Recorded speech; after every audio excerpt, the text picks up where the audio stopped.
If someone you know is talking about MiMik, please don't let them download it. This all started when my family moved to this small logging town in the Pacific Northwest about a month ago, after my parents' messy divorce. To put it bluntly, my dad found nudes on my mom's phone from multiple guys in our town. She met them through various dating apps and it destroyed him. He packed me up and my little brother and moved us as far away from our old life as possible, to one of those foggy mountain towns where everyone knows your business, and the biggest excitement is usually the high school making its regionals. Dad developed this intense hatred of technology after everything that happened.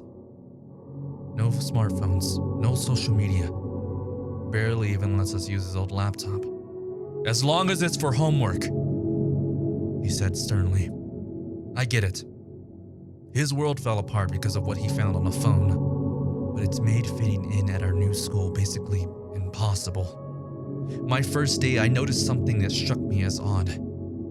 Almost every student was wearing the exact same style of flannel shirt, rolled up sleeves at the elbow in this very specific way that looked almost ritualistic. They even tied their shoelaces in these elaborate flower-shaped knots that must have taken them forever to master. It's from MiMik, explained Jenny. She was assigned to be my hallway buddy for the first day of school. While her mood was chipper, she had this distant look in her eyes, like she was thinking about something else entirely while talking to me. Everyone's doing it. You should really get the app. I don't have a phone. She stared at me like I just told her I didn't have lungs. That's weird. How do you even keep up with anything?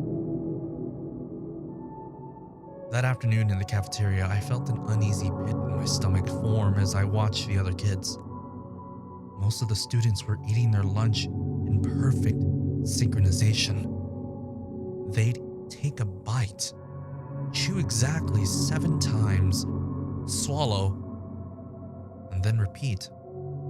After every swallow, they'd look at each other and laugh, like there was some hilarious inside joke that only a few of us were in on. The entire room moved like a hive mind. The sounds of coordinated chewing echoed off the walls. When I asked my lab partner about it, he just gave me the same empty smile Jenny had given me earlier and said, "MiMik challenge, you wouldn't understand." My reputation for being phoneless was spreading like a virus. My little brother Danny started complaining constantly at home. Everyone thinks I'm a freak. They all have phones and I'm the only kid without one. I can't do any of the challenge or trends. I just sit alone at lunch while everyone just stares at me. But Dad wouldn't budge. Every time Danny brought it up, Dad would get this look in his eyes and change the subject. I understood his trauma. But watching my 11-year-old brother become more isolated every day was heartbreaking. The challenges I observed at school started innocently enough. Kids would whisper about Flannel Friday and 7-bite challenge and Flower Knot Tuesday. Weird and robotic, but harmless. I figured it would blow over like every other social media trend. Then came devious licks. I was sitting in Mr. Frederick's biology class taking notes on metamorphosis, and I felt something wet and warm slide across the back of my neck. I spun around to find Keith grinning at me with his tongue still slightly hanging out of his mouth. "Got you," he whispered, like we were playing some perverted game of tag. "What the hell is wrong with you? Devious licks challenge, you're supposed to laugh. Now I got you." But I didn't laugh. Everyone around us glared intensely towards the interaction. I was half expecting someone to stand up for me and call out this disgusting behavior. But even the teacher started to chuckle as he lifted his phone's camera towards my direction. "He got you good." Within hours, students were creeping up behind each other everywhere. During lectures and hallways, at lunch tables, the wet sound of tongues on necks became as common as locker doors slamming. The most disturbing part wasn't the lick itself. It was how the victims reacted. They dissolve into these manic fits of laughter, like getting licked by a stranger was the most hilarious thing that had ever happened to them.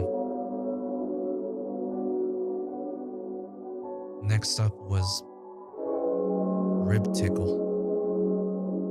I sat in horror as students began jabbing pencils, pens, even sharpened wooden rulers into each other's sides during class. Instead of crying out or asking for help, the victims would double over in hysterical laughter as blood pooled underneath their shirt, creating a bloom of crimson in the cloth. Oh, you got me! You totally got me! They'd wheeze, their eyes bright with joy. The teachers never tried to stop them. I noticed most of them checking their phones more frequently, scrolling through something with a distant expression and snarled lip. Things at home got worse too. Dad had been drinking more since the move. And Danny's constant complaints about not having a phone were wearing on everyone. Last Thursday night, it all came to a head. Danny was whining again about being left out at school, about needing a phone to fit in. Dad had already downed his 4th beer for the night, and I could see his jaw getting tighter and tighter with each complaint. What do you want a phone for, huh? He thrust himself out of the rocking chair, suddenly exploding and his voice slurring. So you can send your pictures of your small dick to half the girls in school? Dad, I tried to intervene. He whipped around to face me, his eyes wild and unfocused. Don't dad me. What about you? I bet you're just dying to post slutty little videos for all your boys on MiMik like your classmates, aren't you? The room went dead silent. Dad's face turned white as he realized what he just said. He paused for a moment, his mouth struggling to form the words his brain desperately wanted to say. After another moment, he stormed off to his room without another word, leaving Danny in tears and me wondering how the hell my dad knew about MiMik. I left for school the next day, without giving my dad so much as a glance. He let out a weak, as I walked down the stairs, but I didn't want to hear anything he had to say right now. I childishly held up my hand to cover the left side of my face, obscuring my peripheral view of him. I couldn't even look at him. A group of kids cornered me after last period, led by Jenny and a few others I'd seen around. They all had their phones out with the same vacant look in their eyes that I had been seeing for weeks. We can't let you stay disconnected anymore, Jenny said in a voice that didn't quite sound like hers. You need to see what you're missing. I struggled as 2 boys from a grade above mine grabbed my arms and pinned me against the lockers. What are you doing? I screamed. Jenny retorted, It's for your own good. Do you really want to be an outcast your entire life? My eyes scanned the hallways desperately for anyone that could help. I froze when I spotted Mr. Fredrickson peeking around the corner with a vicious smile on his face. Drool dripped down the corner of his mouth, vibrating slowly as if he giggling uncontrollably. He was recording me with his phone. Jenny lifted her phone to my face and I closed my eyes instinctively. The glow from the screen was ungodly bright and pierced through my eyelids. I felt their cold, rough hands grab my face, reaching for my eyelids. I took everything in my power to resist their slimy fingers as they began to pull the skin below my eyes down. Sharp fingernails began to dip into my cheeks and forehead as I screamed in agony. I couldn't resist anymore. I opened my eyes. My brain couldn't immediately process what I saw. It was both beautiful and horrific at the same time. I find myself shifting through emotions as if they were on a conveyor belt in my body. Intense pleasure followed by seething anger, followed by guilt and loathing. Writhing shapes that hurt to look at, colors that don't exist, sounds that came through the screen and burrowed into my skull like living things, scratching their way out from the inside. I felt my consciousness started to fray at the edges, reality unraveling into the abyss.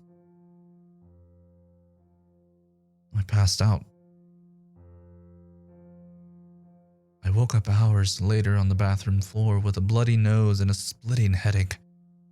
The school was eerily empty even for 4 p.m. My head was spinning. As I walked down the deserted hallways, I finally noticed their disheveled state. Toilet paper splattered with a dark red fluid hung from the ceilings. Draped over the lockers, most of the classroom doors now featured different strange symbols painted on the windows. They hurt to look at. I headed for the exit, tripped over a pair of jeans left on the floor. I looked down and saw multiple piles of clothes scattered throughout the school. I just wanted to go home. When I arrived, there was a wrapped box on the kitchen counter with a note in Dad's handwriting. Sorry I was so hard on you kids. I love you both. Love, Dad. I opened the box to find a brand new phone sitting on a silk pillow. My heart sank to my stomach as I noticed an empty space next to it. There was only one phone in the box, but the note said both. I ran upstairs to Danny's room and shoved the door open. It was empty. A pile of his clothes sat on the floor with something etched into the hardwood beneath them. Symbols that made my eyes water when I tried to focus on them. Drawn in what looked like blood. Danny was gone. That was 2 days ago. Dad hasn't come home since that night. I've been alone in this house, afraid to leave, afraid to stay. Sometimes I hear Danny's voice calling my name through the speaker of my new phone.